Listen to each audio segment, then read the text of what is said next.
It started as an ordinary press conference, the kind every journalist expects to dominate. Cameras were rolling, microphones pointed, and the air buzzed with anticipation. The new Prime Minister, Mark Carney, was expected to stumble under pressure, to dodge questions or drown in talking points. But what unfolded in those next few minutes was nothing short of a political masterclass. A reporter's voice sliced through the room with hostility disguised as curiosity. Are you just another big spending liberal with no plan? Are you chasing modern monetary fantasy? It wasn't a question, it was a trap. The crowd leaned forward waiting for sparks, but Carney didn't flinch. He took a quiet breath, looked the man straight in the eye, and replied with a calm that disarmed everyone. "Come on, Greg," he said, almost amused. "You know better." Then he did something rare in politics. He replaced emotion with evidence. He laid out the facts one by one. Canada holds the best balance sheet in the G7, one of the lowest deficits in the OECD, and spending growth has fallen from 8% to under 1%. Every statistic landed like a hammer wrapped in velvet. There were no slogans, no panic, only precision. The press came looking for drama and found discipline.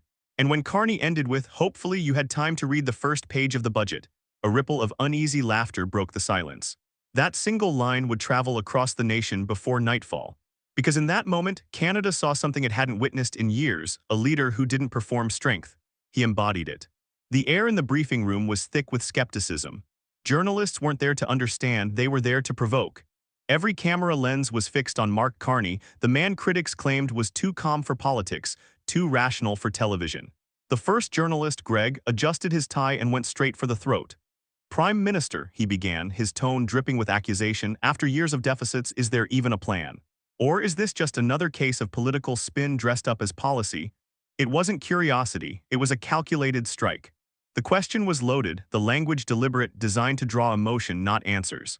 For a moment you could feel the tension crackle. Most politicians would have deflected or barked back. Carney did neither, he simply smiled. "Come on, Greg," he said, pausing just long enough for the room to lean in. "You know better." Then he did what few expected. He dismantled the entire narrative in seconds.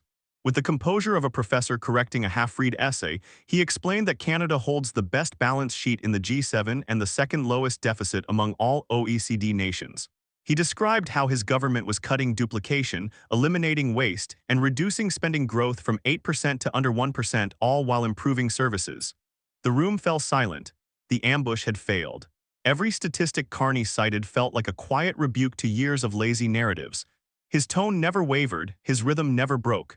It was the kind of dominance that doesn't shout, it simply ends arguments. When he finished, he leaned back slightly, almost amused, and added, "Hopefully you had time to read the first page of the budget." And just like that, the trap collapsed, not with fury but with finesse. What came next wasn't politics, it was precision. Carney didn't just answer the accusation, he performed a quiet dissection of everything wrong with it. His delivery was calm, his tone steady, but his message cut sharper than any headline. "We have the best balance sheet in the G7, he said again, and one of the lowest deficits in the OECD. There was no defensiveness, no spin, just structure, logic, and undeniable data. He spoke of control, not chaos. Spending growth, once 8%, was now under 1%. Waste was being slashed, duplication erased, the civil service modernized to deliver more with less. He explained it all without rushing, as though he had rehearsed not words but composure. His focus wasn't on defending his image, it was on restoring perspective. The room started shifting. What began as an ambush had turned into a seminar. Journalists who expected a fiery exchange were suddenly scribbling notes like students realizing they were being taught. Viewers at home could feel it too. This wasn't arrogance, it was authority. The power of a man who didn't need to shout to be heard. And then came the moment that froze the press gallery. Carney leaned slightly forward and said, "Hopefully you had time to read the first page of the budget." The silence afterward was electric, a mix of laughter, awe, and disbelief. It wasn't mockery, it was mastery. That one line became the pulse of the entire press conference. It symbolized more than confidence, it revealed a leader unshaken by noise, armed only with clarity. In a time when politics had become theater, Carney had reintroduced something rare. Quiet strength backed by proof, but the press wasn't done yet. The next question would be even bolder and even more revealing. Just when the air began to settle, another reporter stood up, sharper, louder, clearly hoping to reclaim control of the room. His tone dripped with skepticism. "Prime Minister," he began, "how do you convince investors to trust a country forecasting economic decline?" The phrasing was clever.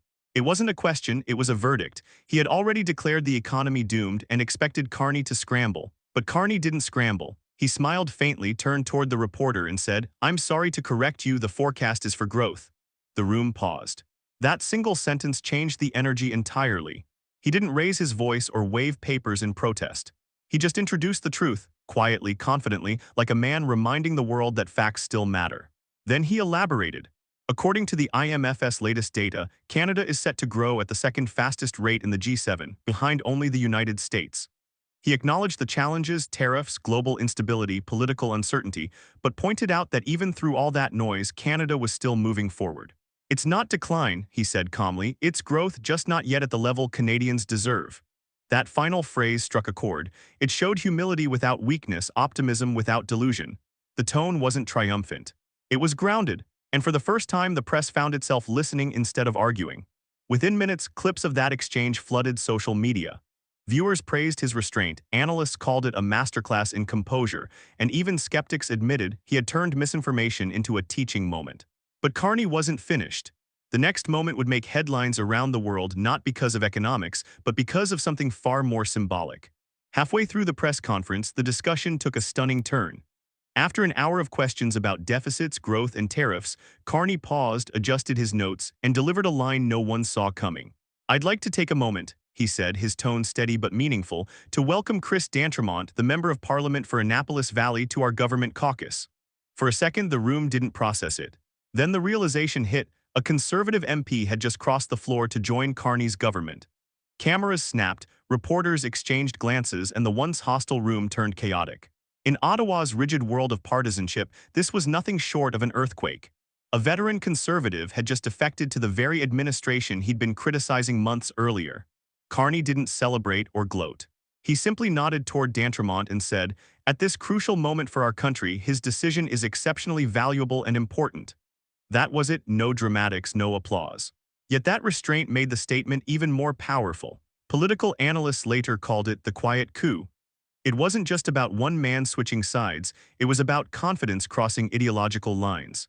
It meant that even among his critics, Carney's leadership was commanding respect. When your opponents start joining you, that's not politics, that's persuasion. The message rippled far beyond Parliament Hill. It told Canadians that stability was beginning to outweigh spectacle, and facts were starting to win over fear. Carney had turned a hostile press event into a moment of unity, something rarely seen in today's fractured politics. But just as the nation began to absorb this shock, Carney turned to the next question and addressed the storm that had been hanging over Canada for months: the U.S. tariffs. When the topic of U.S. tariffs finally surfaced, the room tensed again. Every Canadian watching knew the numbers: billions lost, industries strained, families paying more for goods once taken for granted. It was the question designed to corner him, to force an admission of weakness. Instead, Carney met it head-on. "Those tariffs," he said plainly, "are estimated to cost us 1.8% of our GDP, roughly $50 billion, or about $1,300 for every Canadian." The honesty shocked the room. There was no sugarcoating, no deflection. He acknowledged the damage and then, without missing a beat, explained the plan to fix it. "While we can't control what the United States does," he continued, his tone firm but calm, "we can decide what happens here." It was a simple sentence, but it carried the weight of a declaration.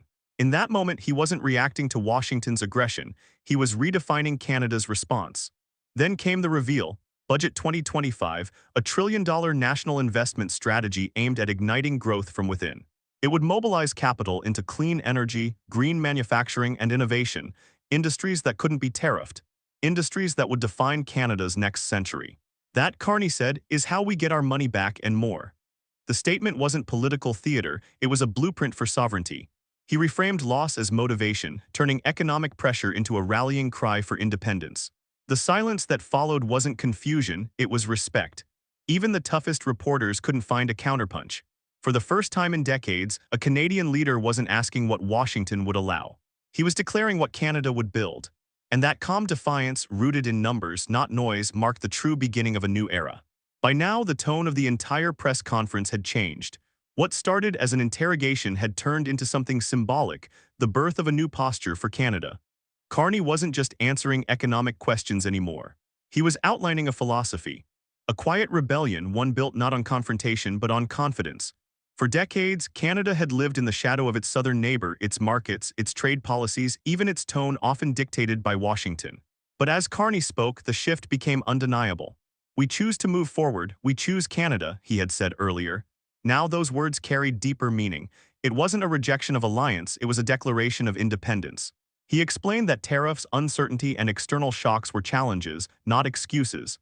Instead of retreating, Canada would innovate. Instead of asking for exemptions, it would build resilience. This was leadership rooted in calm defiance, not through shouting but through showing. The room sensed it too. The Prime Minister wasn't framing Canada as a victim of global turbulence, he was presenting it as a nation strong enough to navigate through it. "Fortune favors the bold," he said, echoing a line already printed on the cover of the new budget. "And this is our moment to be bold." Analysts later called this his doctrine of quiet power, the idea that a country doesn't need to bark to be heard. That economic sovereignty could be built, not begged for. The message resonated across the country: strength doesn't always sound like shouting. Sometimes it sounds like certainty. But the story didn't end in that press room.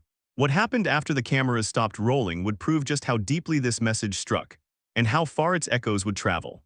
The moment the press conference ended, the clip went viral. Within hours, it was everywhere. Television networks replayed Carney's calm takedown, TikTok flooded with edits of his one-liners, and international outlets described it as a lesson in leadership.